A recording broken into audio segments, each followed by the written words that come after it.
Hello students. आज के lecture में हम डिस्कस करेंगे मटेरियल डेरिवेटिव एंड एक्सेलरेशन। ये हमारे पास फ्लूइड मैकेनिक्स का नेक्स्ट लेक्चर है। फर्स्ट लेक्चर के अंदर हमने लैग्रांजियन मेथड और यूलेरियन मेथड के बारे में डिस्कस किया था। आज हम देखेंगे मटेरियल डेरिवेटिव एंड एक्सेलरेशन। ठीक है, हमें बेसिकली इसके अंदर एक रिलेशन फाइंड करना है जिसको हम मटेरियल डेरिवेटिव बोलेंगे। वो रिलेशन हमारे पास क्या है, ये है हमारे पास। मैं आपको एक बार दिखा देता हूँ। That is D by D T is equal to Q dot del plus curly by curly T. Clear. हम इस कहीं जो small D by D T है इसको हम capital D by D T भी लिख देते हैं। ठीक है, दोनों का मतलब मटेरियल डेरिवेटिव ही है। तो चलिए अब देख लेते हैं हम हमारे पास मटेरियल डेरिवेटिव और एक्सेलरेशन कैसे हम इसको डिराइव करेंगे। ठीक है, एक बार स्केलर के लिए करेंगे और फिर वेक्टर के लिए सेम करके लिख देंगे। क्लियर। तो सबसे पहले देखो, अब हमारे पास डायग्राम की हेल्प पहले रीड करते हैं फिर डायग्राम बनाएंगे। Okay, let F be some scalar function associated with some property of the fluid. Scalar function मतलब जैसे प्रेशर की बात हो रही है या फिर डेंसिटी की बात होगी। क्लियर। ये बात और लिखने लेना, जो ये एफ है ये किस किस का फंक्शन है, ये हमारे पास एक्स वाई जेड और टाइम। क्लियर।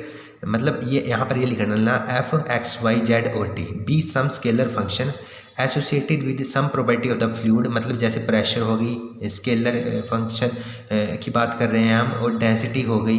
क्लियर। तो suppose a particle of fluid moves from point P at time T to point P dash. देखो मैं आपको यहाँ पर बना के दिखा देता हूँ अलग पेज। ये देखो यहाँ पर आपने यहाँ पर बनाना है इसके साथ में डायग्राम। ये हमारे पास एक्सिस है जैसे। क्लियर। एक्स ले लेते हैं, वाई ले लेते हैं, जेड ले लेते हैं। क्लियर। कोई पार्टिकल है हमारे पास पी जिस एट टाइम टी पर जिसकी कोऑर्डिनेट है एक्स वाई और जेड। क्लियर। कुछ टाइम के बाद उसकी पोजीशन चेंज होगी, तो ये आर वेक्टर से रिप्रेजेंट हो रही है हमारे पास पोजीशन। और कुछ टाइम के बाद जब इसकी पोजीशन चेंज होगी तो वो क्या होगी हमारे पास, वो जाएगा हमारे पास किसी पी डैश पॉइंट पर। तो वो इसमें कोऑर्डिनेट्स में क्या क्या चेंजेस आएंगे, डेल एक्स का चेंजेस आएगा, x plus del x, Y plus del y और z plus del z. Clear. ये पी डैश के कोऑर्डिनेट हो गई। और आर में क्या चेंज आ गया, आर प्लस डेल आर। क्या आएगा, R plus delta R. Clear. तो ये हमारे पास डायग्राम हमने बनाया, और ये किस टाइम के ऊपर है, टी प्लस डेल्टा टी। ये टाइम टी है इसका। क्लियर। पहले एक बार रीड कर लेते हैं। Suppose a particle of fluid moves from point P at time T to P dash at time T plus delta T. Then in motion of particle from point P to P dash the total change of F is.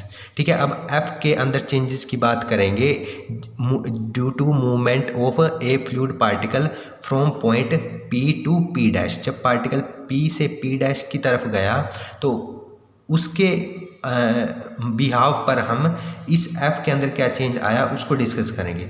तो यहाँ पर अगर हम F की बात कर रहे हैं तो एफ प्लस डेल्टा एफ होगा इसके अंदर चेंज। अगर टोटल चेंज की बात करेंगे तो क्या आएगा, F plus delta F minus F. Clear. इसमें से ये माइनस करते हैं तो यहाँ से एफ कैंसिल हो जाता है, तो हमारे पास क्या रह जाता है, सिर्फ डेल्टा एफ रह जाता है। तो इसी तरह हमने लिखा कि अगर टोटल चेंज ऑफ एफ, जो हमारे पास एक स्केलर फंक्शन था, एक्स वाई जेड और टी का फंक्शन था, तो उसके अंदर क्या क्या चेंज आएंगे, F plus delta F minus F. तो एफ के हम कोऑर्डिनेट लिख लेते हैं, क्या क्या होंगे हमारे पास जब एफ में डेल्टा एफ ऐड होगा।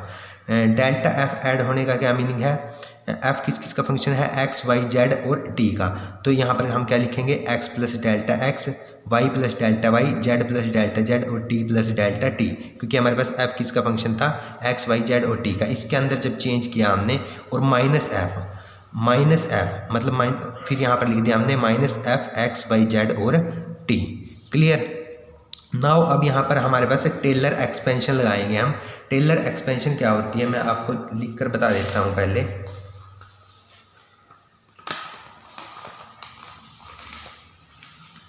अगर हमें टेलर एक्सपेंशन सोल्व करते हैं तो हम ऐसे करते हैं, F of Y plus H और वाई डैश प्लस के है जैसे, ऐसे लिखो। तो इसको कैसे लिखते हैं, F of y dash plus h curly f by curly y plus k curly f by curly y dash.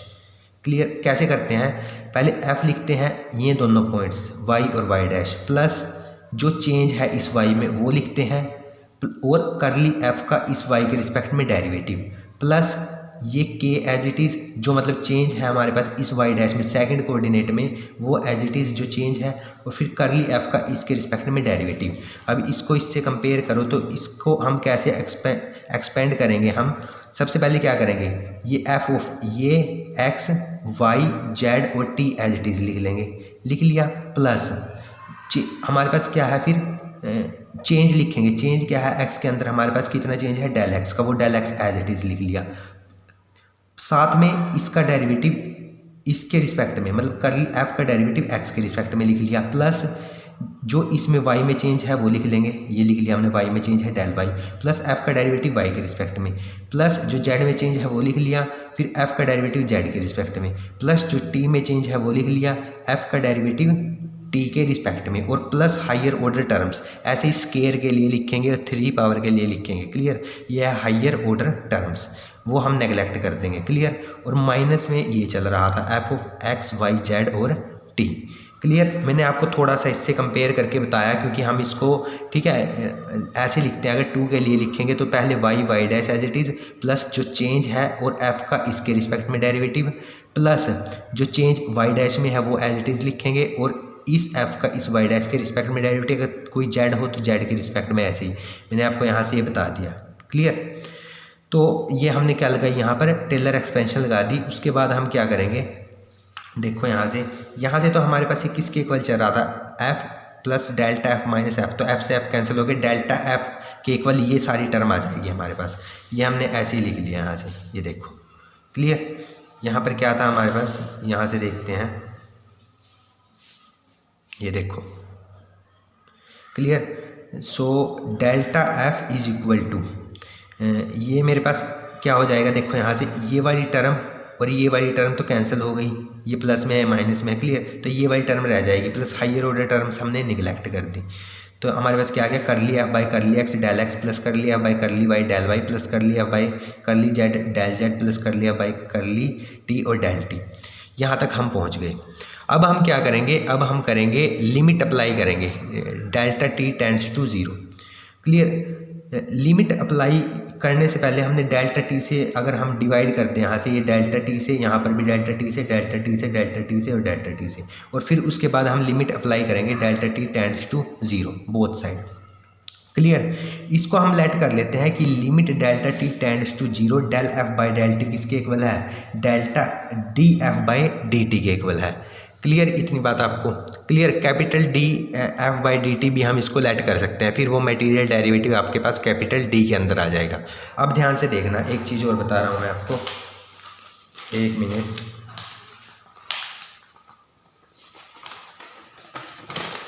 यहाँ पर लिख लेता हूँ,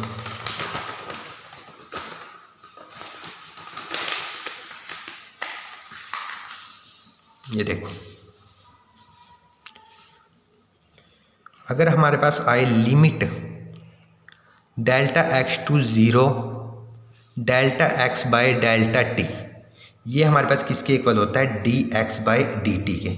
क्लियर? जब limit delta X tends to 0 delta X by delta T इसके इक्वल होता है, और ये हमारे पास एक्स के क्रोस्पोंडिंग वेलोसिटी कंपोनेंट होता है, तो इसको हम यू लेट कर लेते हैं।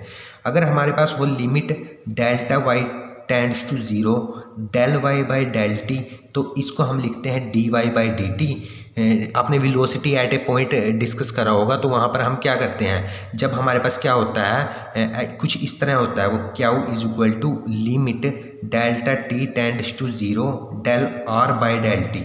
क्लियर? इस तरह होता है, तो हम इसको क्या लिख लेते हैं, D R by D T, इस तरह लिख लेते हैं ना। तो ये आर किस तरह लिखा जाता है, एक्स आई प्लस वाई जे और प्लस जेड के।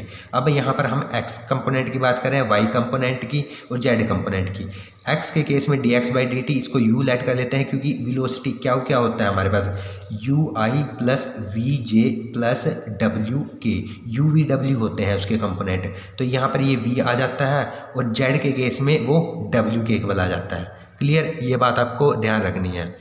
ये जब वेलोसिटी एट ए पॉइंट हम ऐसे निकालते हैं ना, तो इसको dr/dt ले लेते हैं और इसके कंपोनेंट हैं वेलोसिटी के, उसको u, v और w। क्लियर। सो नाउ अब देखो, तो हमारे पास यहाँ पर क्या हो जाएगा, जब लिमिट अप्लाई होगी, ये limit delta T tends to 0 del X by del T, तो ये किसके इक्वल हो जाएगा, ये वाली टर्म u के, u हमने ऐसे लिख लिया। जब इस पर लिमिट अप्लाई होगी सेकंड टर्म पर, तो ये v हो जाएगा। जब इस पर लिमिट अप्लाई हो जाएगी तो ये क्या हो जाएगा, w हो जाएगा। और प्लस में ये तो 1 ही हो जाएगा, del T by del T, और ये हो जाएगा कि ये एज इट इज़ लिखा जाएगा। और यहाँ पर ये एज इट इज़ लिखा गया इसके साथ, यहाँ पर इसके साथ curly F by curly Y as it is लिखा गया, और curly F by curly Z as it is लिखा गया। ये आपको क्लियर होना चाहिए यहाँ तक बिल्कुल। अब क्योंकि क्या है, वेलोसिटी है, और मैंने आपको बताया u v w के हम कंपोनेंट लेके चलते हैं। एट पॉइंट p पर है ये हमारे पास वेलोसिटी, तो हम क्या यहाँ से हम इस तरह लिख सकते हैं इसको, क्या हम इतनी टर्म को यहाँ से देखो, बस इस टर्म को, इन 3 टर्म्स को हम इसके इक्वल लिख सकते हैं। कैसे लिख सकते हैं मैं आपको बता रहा हूँ, 1 मिनट। नाउ हमें ना ये फाइंड करना है, तो मैं आपको यहाँ से एक बार बता देता हूँ। हमें इस टर्म को हमने यहाँ पर लिखा है ऐसा, इसको हमने ये लिखा क्याउ डॉट डेल एफ। क्लियर। तो ना क्याउ हमारे पास क्या होता है, क्याउ होता है हमारे पास u i cap plus v j cap plus डब्ल्यू के कैप होता है। क्लियर। डेल हमारे पास क्या होता है, करली बाय करली एक्स आई कैप प्लस जे करली by curly y plus k करली बाय करली जेड होता है। क्लियर। क्योंकि करली डेल एफ की बात कर रहे हैं, तो अगर हम डेल एफ लिखेंगे तो यहाँ पर सिर्फ एफ आ जाएगा। क्लियर। तो अब हमें इसका डॉट प्रोडक्ट करना है क्याउ का डेल एफ के साथ, क्योंकि क्या आएगा हमारे पास, आई वाला आई के साथ चला जाएगा। क्लियर। और जे वाला जे के साथ plus we curly F by curly Y और के वाला के के साथ, तो हमारे पास क्या आ जाएगा, date is W curly F by curly Z. तो क्या यही तो लिखा है यहाँ पर, देखो U curly F by curly X, V curly F by curly Y और W curly F by curly Z. तो इसको हम यहाँ से इस तरह ऐसा लिख सकते हैं क्याउ डॉट डेल एफ, ये हमने, और ये curly F by curly T as it is लिखा गया। ठीक है। तो ये हमारे पास एक रिलेशन आ गया जब हमने f को स्केलर लिया। अब अगर f को वेक्टर की बात करते हैं, वेक्टर फंक्शन की, तो इसके ऊपर वेक्टर आ जाएगा, ये हमने कैपिटल F ले लिया। क्लियर। जैसे एग्जांपल वेलोसिटी। क्लियर। तो सिमिलरली करके सिर्फ ये लिख देंगे, जहाँ पर स्मॉल f है वहाँ पर ये कैपिटल F वेक्टर आ जाएगा, और सेम बाकी ऐसे लिखा जाएगा।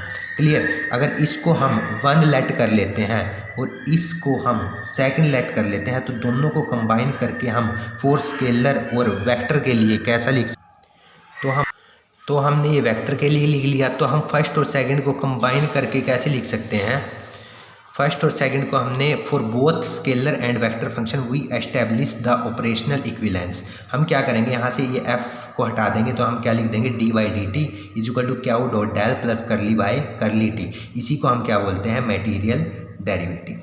क्लियर। ये अगर कहीं पर आगे हम थ्योरम्स करेंगे या मतलब आर्टिकल्स करेंगे, उसमें ये क्या होगा, यूज़ होगा। ठीक है। डी बाई डी टी या capital D by D T भी हम लिखते हैं।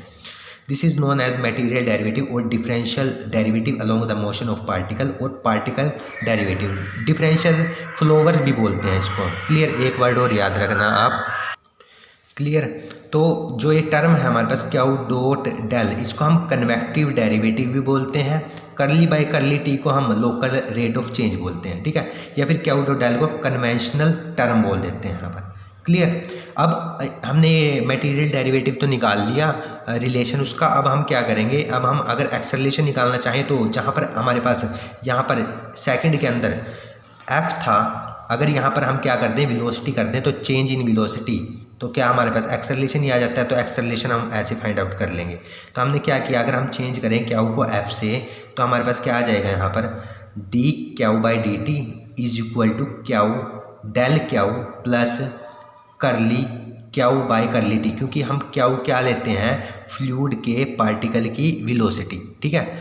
तो यहाँ से ये किसको रिप्रेजेंट करेगा, हमारे पास component of acceleration of fluid को। क्लियर। तो अगर हम क्या कर यहाँ से तो हमारे पास अब ये एक्सेलरेशन के कंपोनेंट हमें पता है, क्योंकि यू वी डब्ल्यू होते हैं वेलोसिटी के कंपोनेंट, तो उसका डेरिवेटिव कर लेंगे तो ये हमारे पास कंपोनेंट किसके आ जाएंगे, एक्सेलरेशन के आ जाएंगे। ये है हमारे पास यहाँ तक मेन रिलेशन तो जो एक्सेलरेशन का आया, ठीक है। तो हमने मटेरियल डेरिवेटिव देखा, वहाँ पर सिर्फ एफ को हमने क्यू से, क्योंकि क्यू वेलोसिटी को हम लेके चलते हैं फ्लूइड पार्टिकल की, उसको रिप्लेस किया, हमारे पास एक्सेलरेशन आ गया वहाँ से। क्लियर। तो अगर कोई डाउट लगे तो आप कमेंट करके बता सकते हैं। Thank you.